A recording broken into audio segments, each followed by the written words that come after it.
So who here is addicted to their smartphone? Show of hands. That's pretty good participation. I didn't think I was going to get that. How many of us have taken our work phones home with us and checked an email after hours? Well, meet Sue. Sue is an hourly, non-exempt employee who here is checking the work email after hours, which is obvious by the ecstatic expression on her. And Sue works for an employer who handed out smartphones to all of their employees with this kind of unspoken expectation that they'd have their phones with them to respond to work emails and text after hours so they could be in constant contact with their supervisors. Well, Sue felt really obligated to respond to all these work communications, but after one too many interrupted dates and a social life down the tubes, Sue decided that she had had enough, and Sue sued for her unpaid electronic overtime. Now we know that employees often will go home and check work emails because we do it ourselves. But what are the implications of this behavior? And what do we need to know as HR professionals and employers? So the FLSA classifies employees as exempt or non-exempt. And I'm talking about non-exempt employees in this talk. And just know, you might be sitting there and saying, I'll just classify them as exempt then, problem solved. Just know a misclassification can be even costlier and cause more problems for you than electronic overtime. So this is kind of the image we think of when we're thinking of overtime. An employee sitting at their desk after hours finishing up an assignment. This is not the image most employers would generally associate with overtime. But you can see, in between commercial breaks, she's responding to incoming emails on her phone or tablet. And if the employer is suffering or permitting her to work after hours, she should be compensated for that time. Now, Sue's scenario is based on a real case out of Chicago, where a police officer sued his police department for electronic overtime spent on his BlackBerry.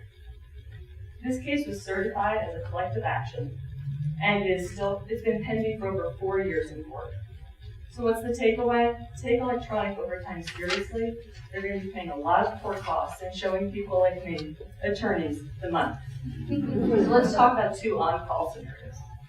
In the first scenario, an employee is on call, but they are physically required to be at the workplace or really close to it when they're on call.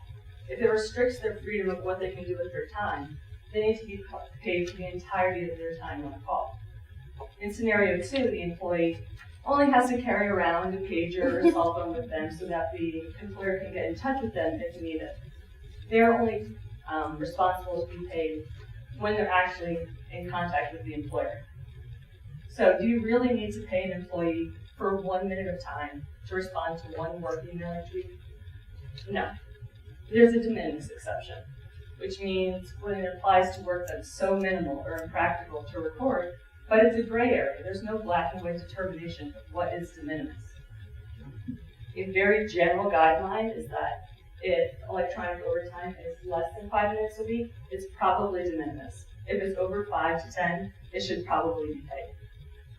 So why do we care about this? The dreaded lawsuit, which means a headache for you as HR professionals and extra and unnecessary costs for your companies. So what can you do about it?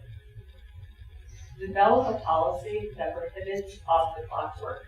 And if the employee does decide to do some work after hours, insist they record all of their time. If they violate this policy, first, make sure they're paid. Second, make sure they're disciplined. Consider bolstering your timekeeping system. A questionnaire might seem cumbersome, but it could be a good option to ask your employee how you performed any work since the last time you clocked out, any emails, or have you had any phone calls. Ignorance of the law has no excuse. Train your supervisors that if they're shooting off emails at 7 or 8 o'clock at night, they could be costing your company extra overtime, and ask them to refrain from any of those behaviors. And if your supervisors are working longer or different hours than the employees they supervise, make sure that all the work communications are scheduled for when the employees are going to be out of work and on the clock. If that's not possible, tell the employee in the work communication not to respond until they're back at work.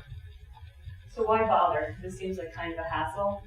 FLSA lawsuits are on the rise. You need to know the law and train your supervisors to properly protect your company.